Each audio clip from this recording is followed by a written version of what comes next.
Welcome to the Tech Humanist Show, a multimedia format program exploring how data and technology shape the human experience. I'm your host, Kate O'Neill.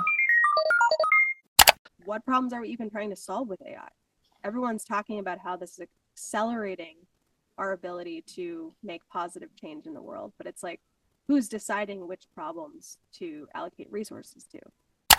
Today's guest is Tess Posner, a longtime leader at the intersection of AI education, opportunity, and responsible technology. Tess was the founding CEO of AI for All and now serves on its board, helping build pathways into AI for people who have been historically left out of the field and helping future builders pair technical capability with ethical responsibility.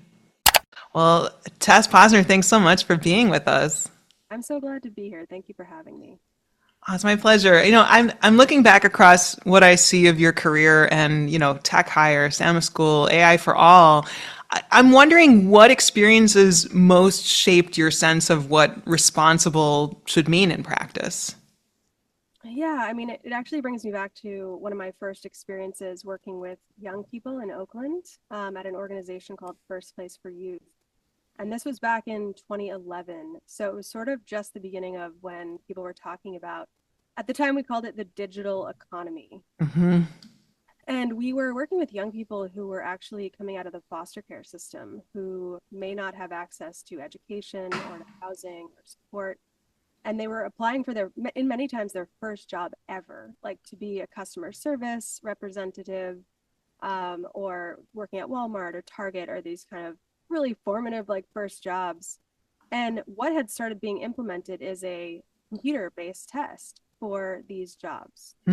So if you hadn't grown up with a computer in your home, taking a timed test for a customer service job was really a difficult challenge. And so a lot of our young people had not had that exposure to technology. And I think, it was becoming clear that whether or not you are raised with these skills and kind of access to the digital economy is going to really shape whether or not you have access to work, to economic mobility, and to what we think of as like full participation in our society.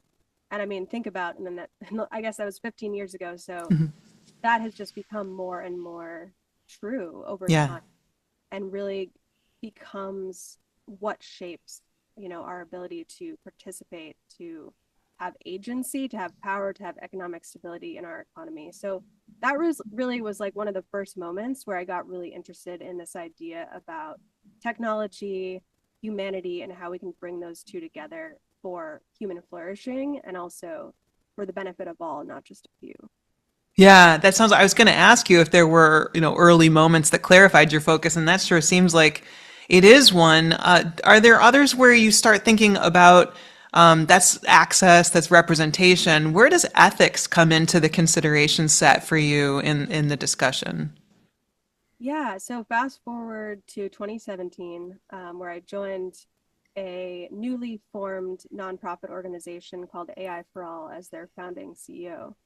And on our board and the founding team was like these amazing AI technologists that were pioneering their field, including like Dr. Fei-Fei Li, Dr. Olga Ruskovsky, and they were at Stanford at the time.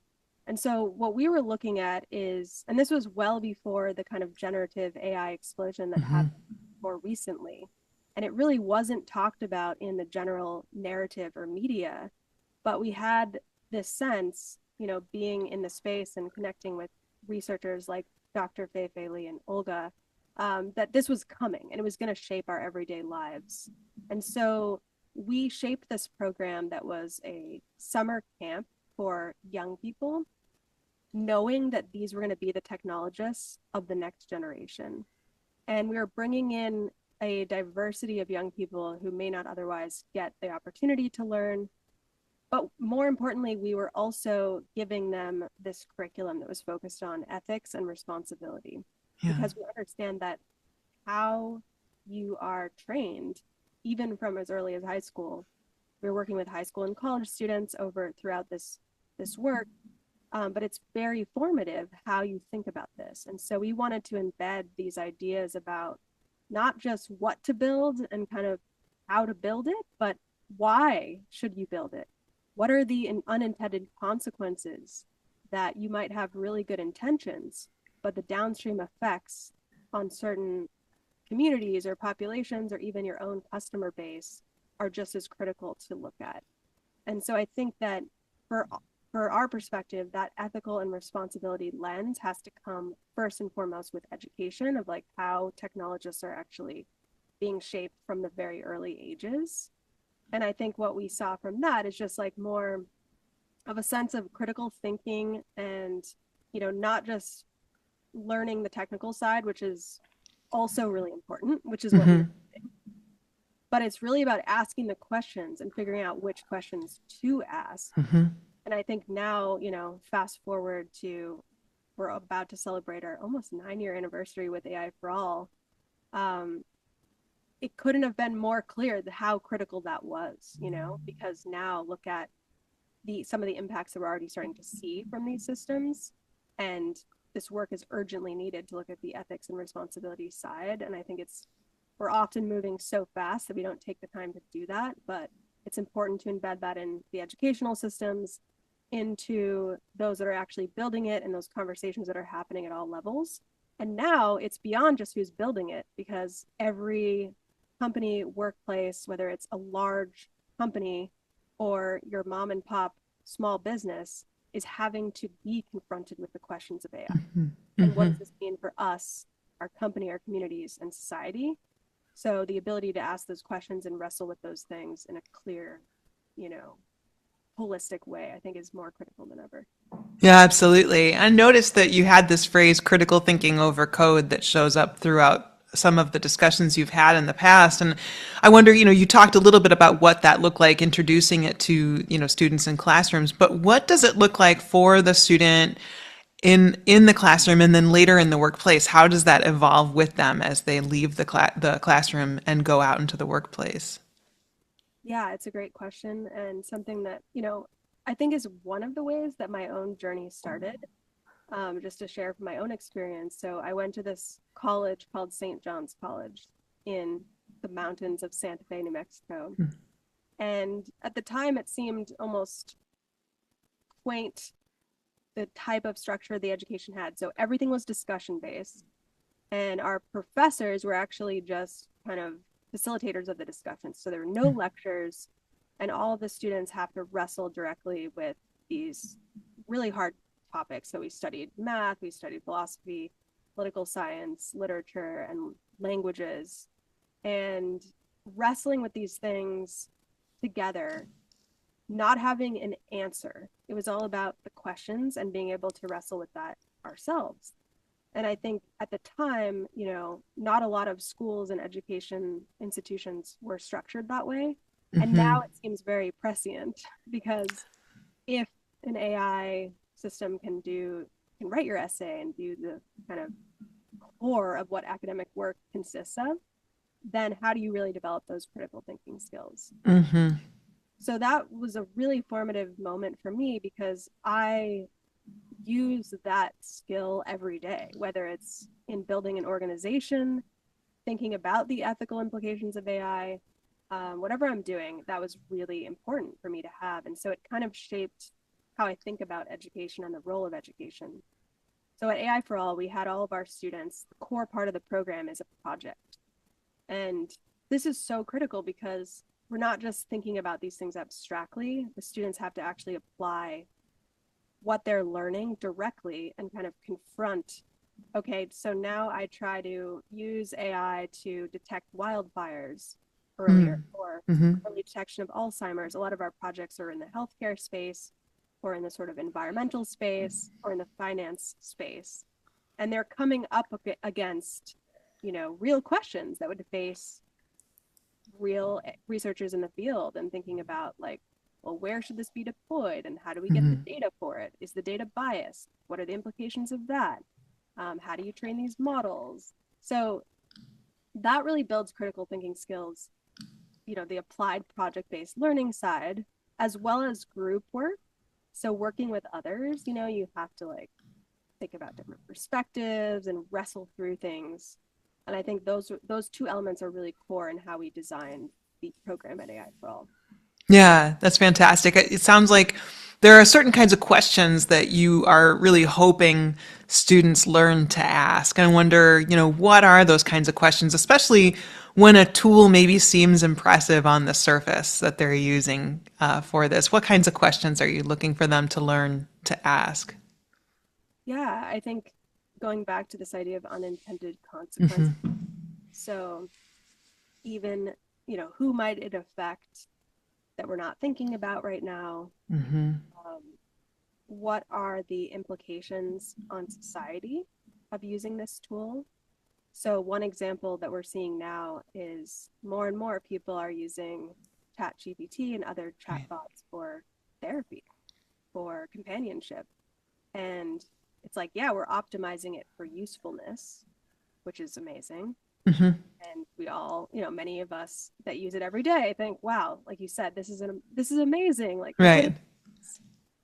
But there's also this question of, well, how does it affect certain people? For example, youth.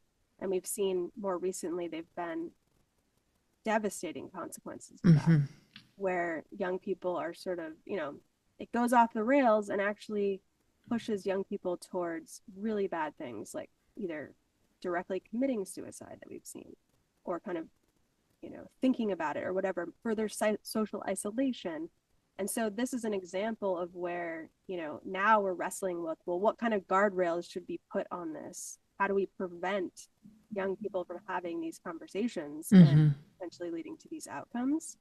So those are the kinds of questions. It's like, okay, if you put the same tool in the hands of young people, if you put the same tool in the hands of specific communities, like what can we game out? What might go wrong, and be a little bit more risk aware and kind of mitigate some of that up front.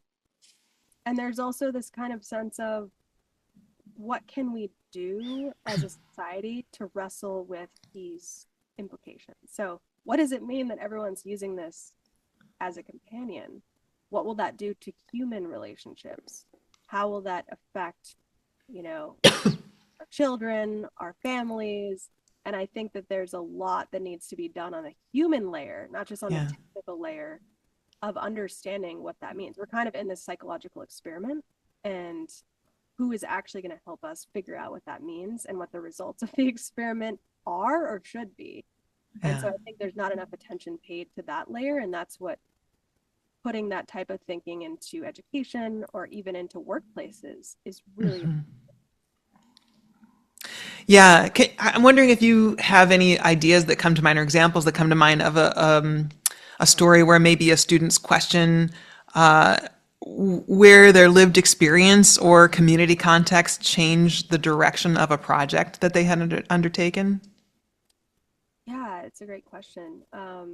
What's coming to mind is a student who was from a more rural area in California, and she was building this tool to basically look at the droughts and preventing droughts in her area and her community. And I think that the idea for that project came about because of her lived experience of how farmers are directly impacted by, being able to predict the drought and then how to respond to that. And so the students were forming their own projects. And so many of them, like that, came from their direct lived experience. That I think was one of the most exciting things about what programs like AI for All represent, is that when you give this knowledge and access to more people with diverse lived experience, you're going to see such a more diverse set of problems being addressed, because she came from this, intergenerational family of farmers and people that work on the land. It's like that lived experience is going to bring such different texture to what's actually being built and how it's designed and the kind of like decisions that you make along the way of the product itself. Yeah, that seems like it's a really important problem that you're sort of you're starting to unpack there. Like it is understood, I think, that diversity, kind of brings with it the opportunity to see different problems and bring different perspectives. But in your experience, how does diverse representation show up as a real advantage in building AI and in problem framing and in data choices and in testing and deployment, all of it. Yeah, I think it shows up in all of those cases. I mean, Mm-hmm. and we're seeing that, I think it was last year, only 22% of AI technologists are women. And at the same time, and there was just this study that came out a couple of days ago about those that will be most impacted by the disruption of AI technology. It was like 85% will be women of who will be most impacted by disruption on the economic side of AI. And so we have less women in the room making decisions about this technology that's going to, affect their communities more.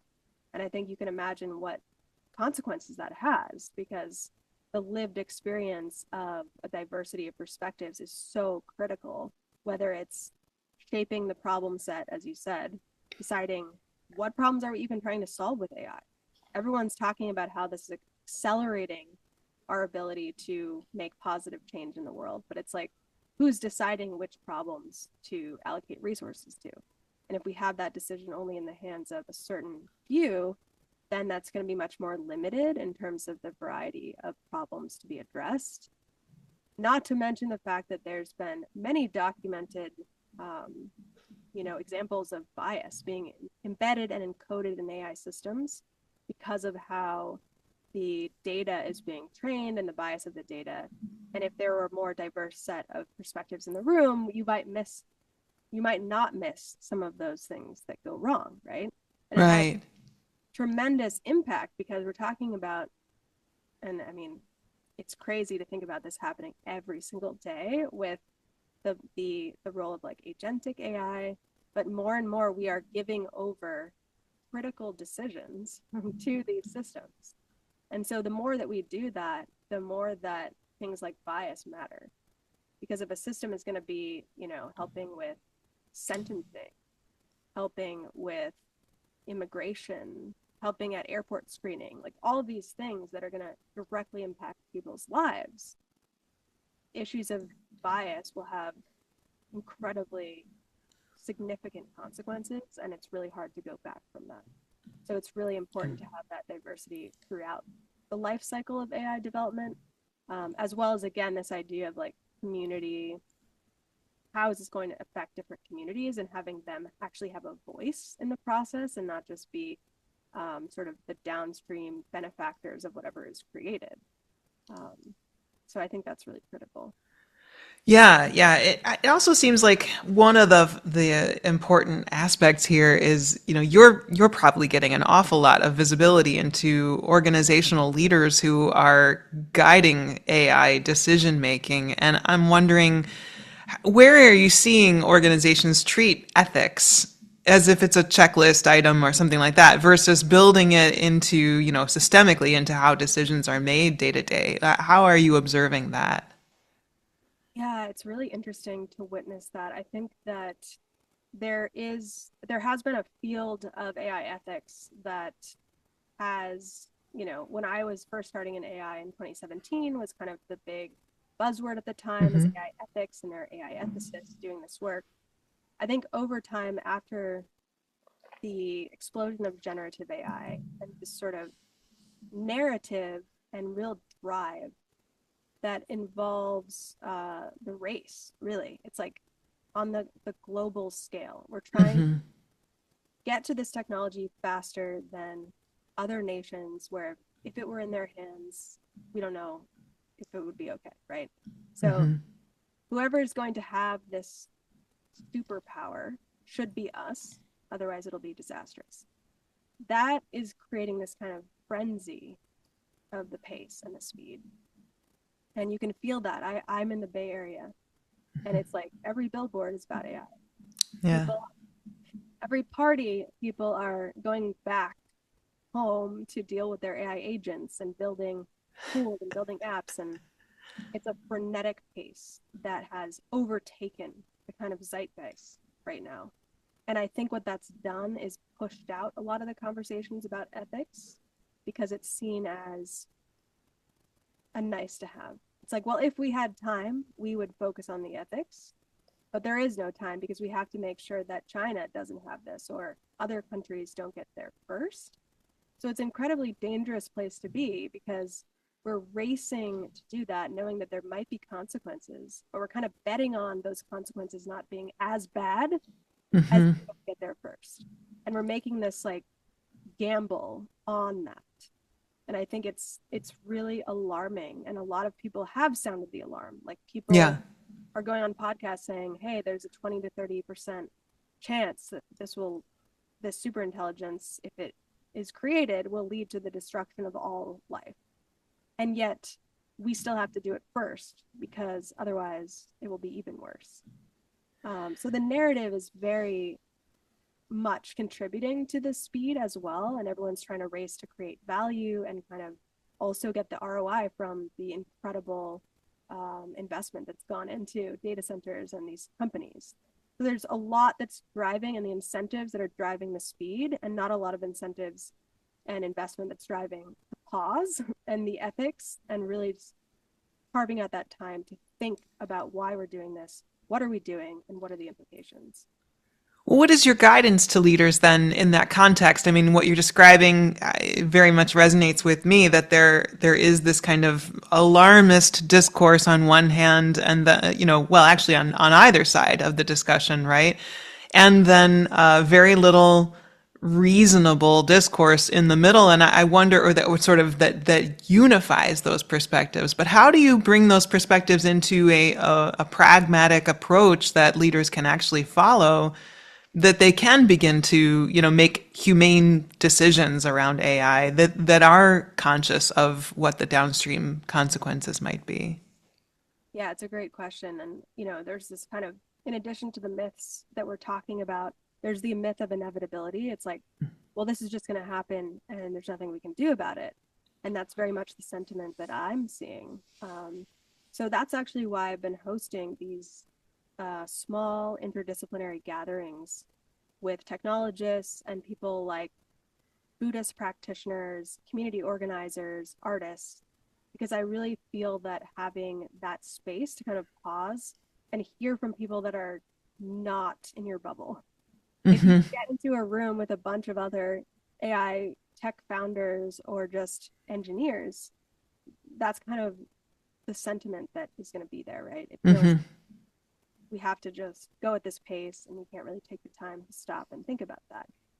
But when you're surrounded by a Zen, practitioner, community organizer, these artists, an architect, a lawyer, I'm just naming people that were at the actual event, it brings out this incredibly rich dialogue Yeah. and set of different perspectives that it's like, okay, wait a second, maybe I can just take a breath here.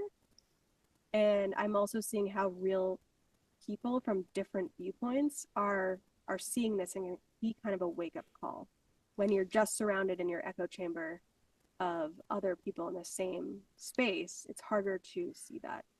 So that's why I've been holding these gatherings, and I'm planning to kind of expand this out into different communities because I feel exactly like we're saying, this urgency around creating that space, because I don't think it's certainly not the incentives of the institutions to Yeah. create space. Yeah, you talked about incentives just now, and in your last discussion, last answer.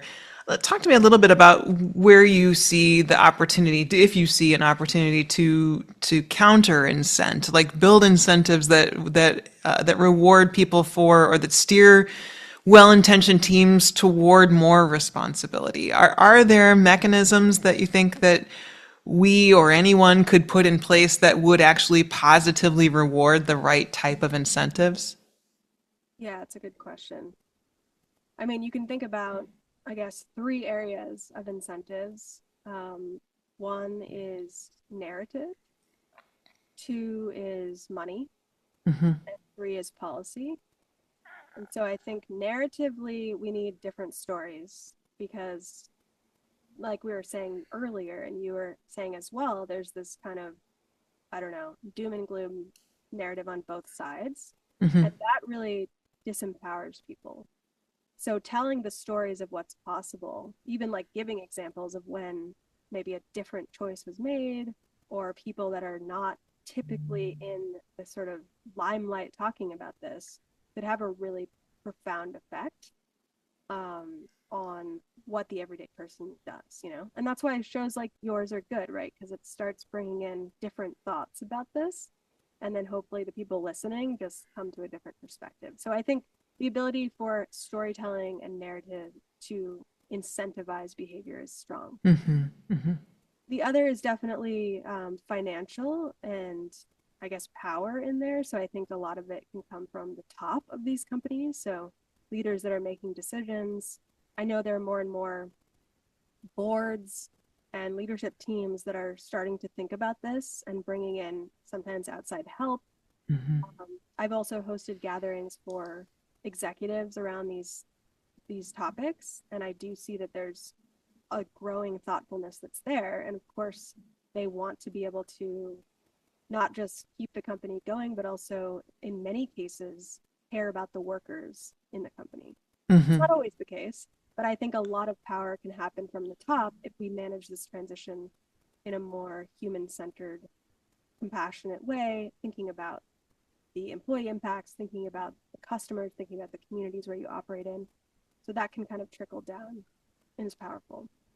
I think there's like from the philanthropy side and thinking about money and these sort of like more funding is going into whether it's responsible AI, ethical AI, positive kind of support for communities being impacted. I am seeing a huge explosion of that in the philanthropic sort of nonprofit space that I think is Mm-hmm. need a lot more. But that is one lever where we can have more kind of dollars going towards incentivizing people to create projects that support this kind of change. And then policy, you know, in the US is definitely taking more of an approach of like, we're not going to regulate this, like, let's let it go wild. So it's a bit of a wild west, but that is another lever. And a lot of people are really passionate about trying to drive more solutions in that space. Mm-hmm. So between those three, I think there's definitely, it's not inevitable. We do have voice and agency. And even the everyday person, you know, you can write to your Congress people, you can gather in your community, you can bring people together, and that's always been an incredibly powerful force of change. So I think all of those pieces are possible, especially when we come together and come up with solutions as in a shared way. I love that. And I love the empowerment message there. It also seems important, and sort of going full circle into the stories you were telling at the beginning of the discussion about students and about, building AI literacy. That seems like it's really important for communities as well, right? And so I'm wondering, what have you learned about scaling AI literacy that pertains to this discussion? And maybe what have you learned that has surprised you? What translates well in this area, and maybe what needs to stay more local and context specific when we think about teaching AI literacy? Yeah, it's a good question.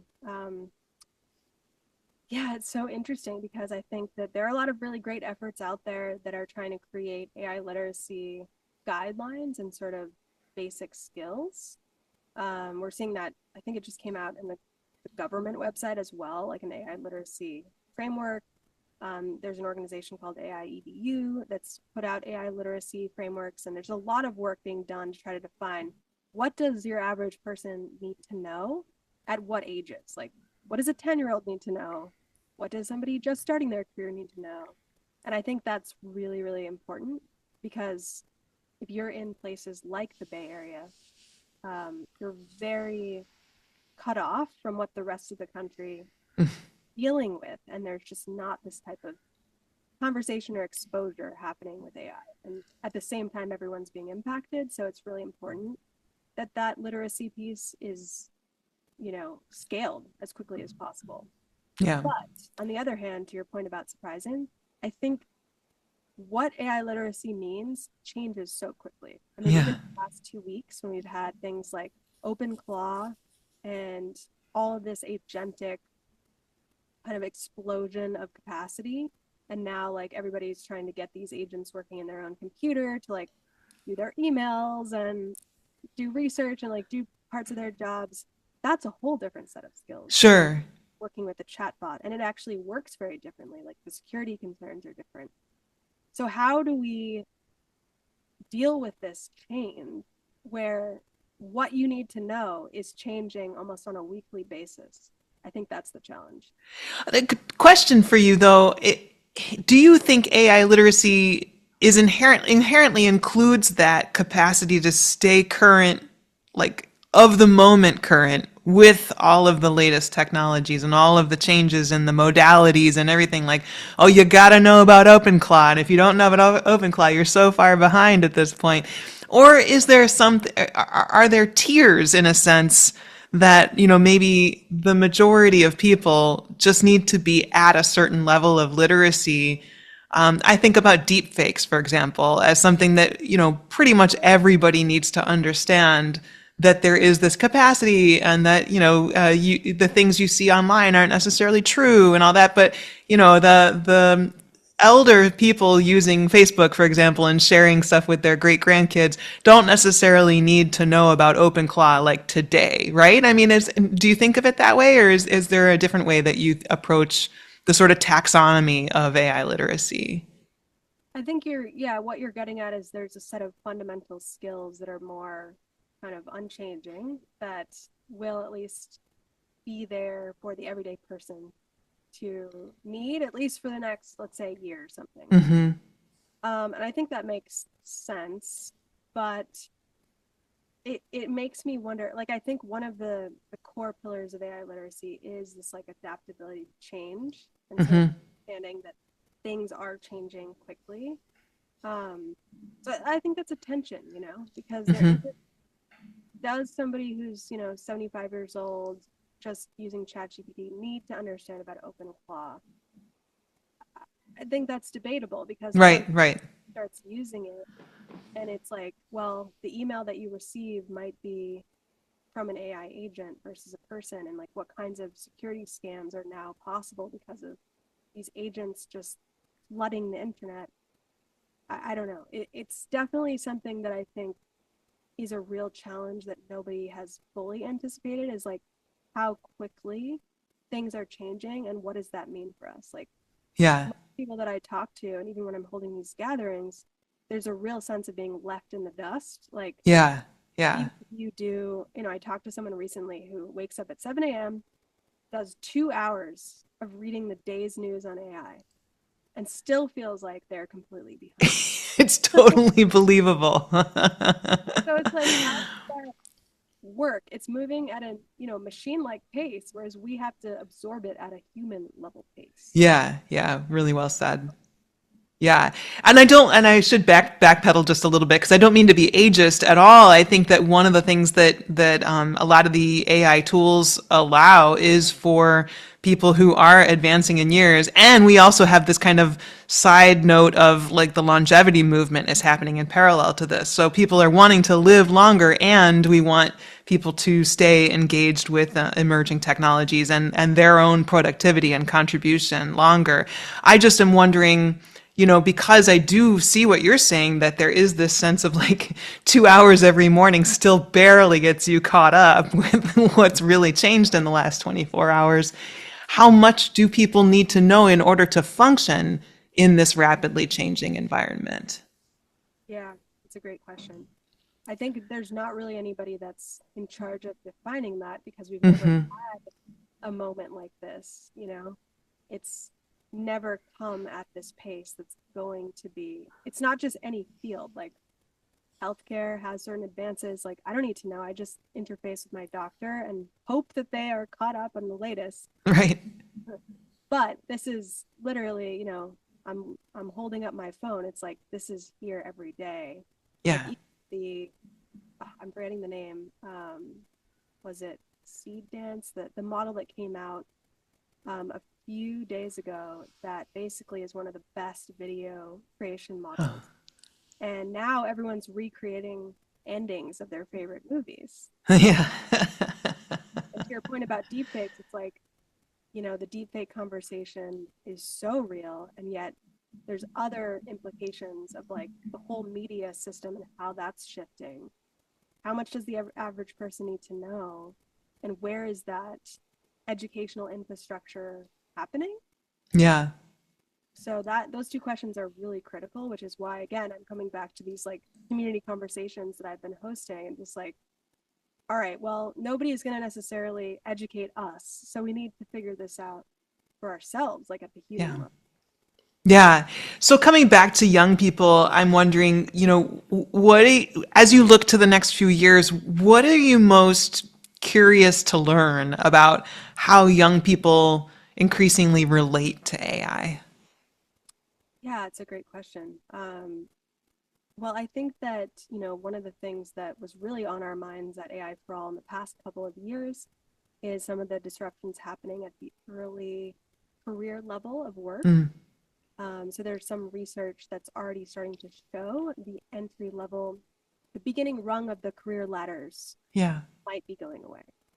And so what does that mean? And, we're seeing young people just feel really scared about that because they might be in college and thinking, what am I going to do? There's no path that they were promised might be gone. Right.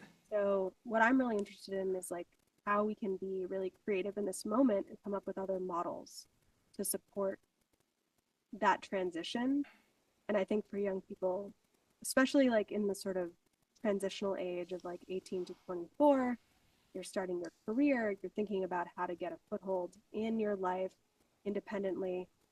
That's the question I'm the most interested in and how we can support that transition.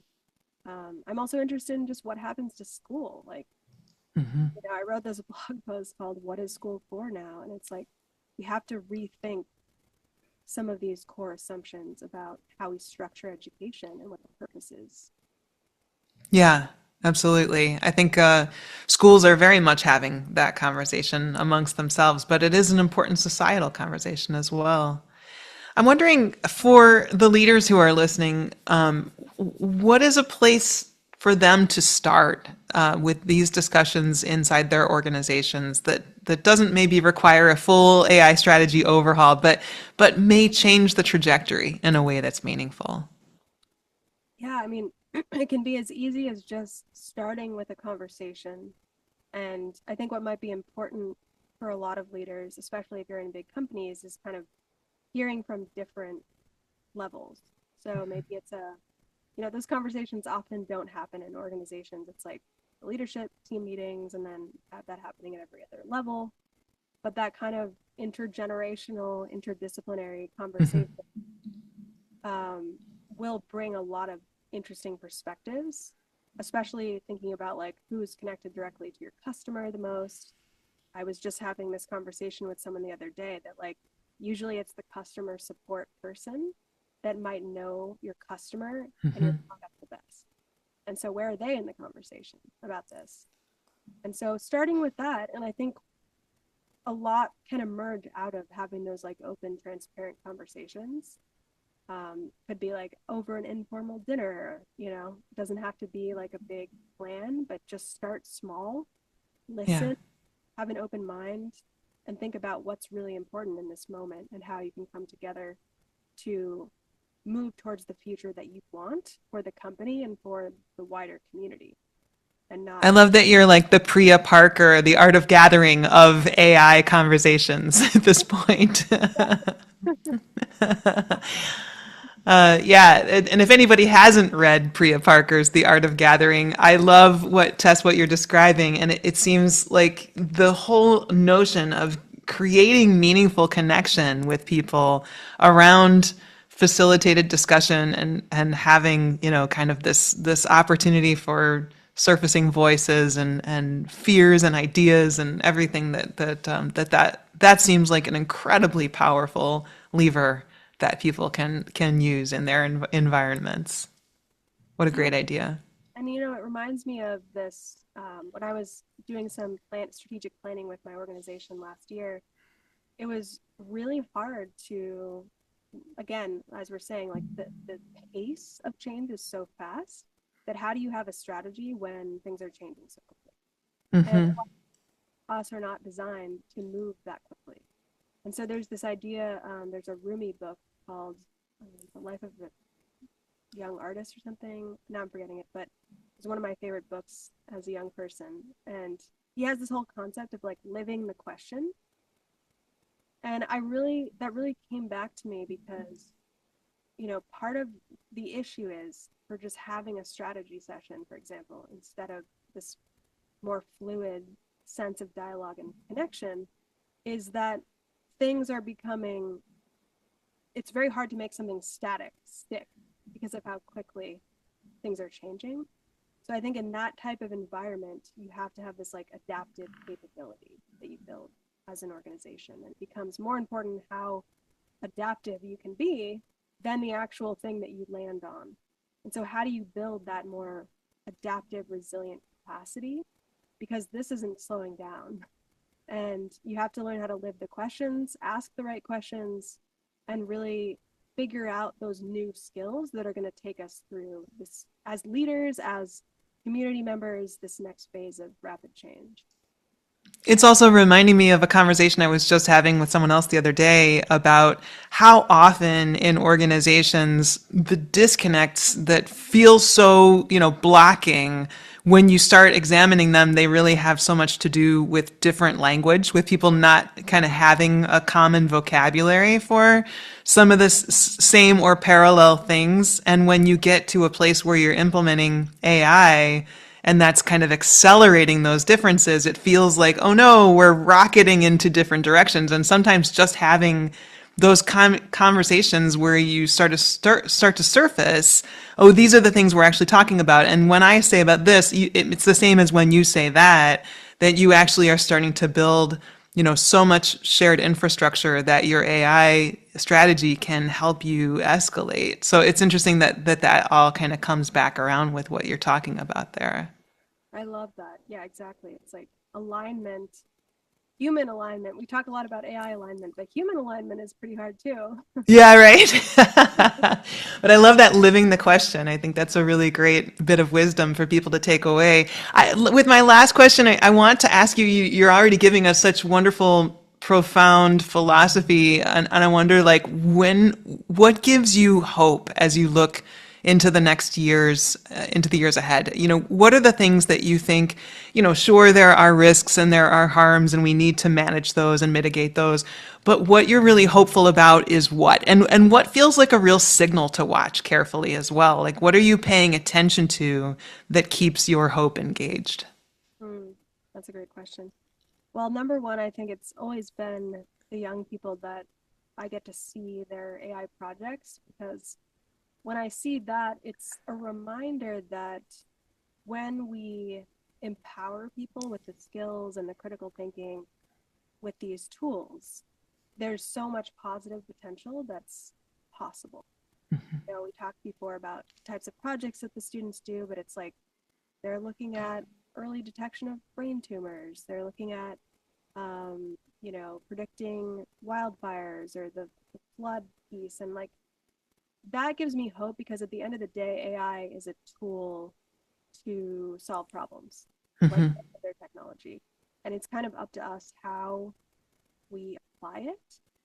And when I think about this incredible power being in the hands of more people in an informed, of course, way that we're talking Yeah. about, but it can really amplify our human capacity to bring greater flourishing for some of the really intractable problems that we face, whether Yeah. it's climate crisis or poverty or just being able to give more people an entrepreneurial opportunity. Like AI can come into each of those scenarios. And I think that's the hope, right?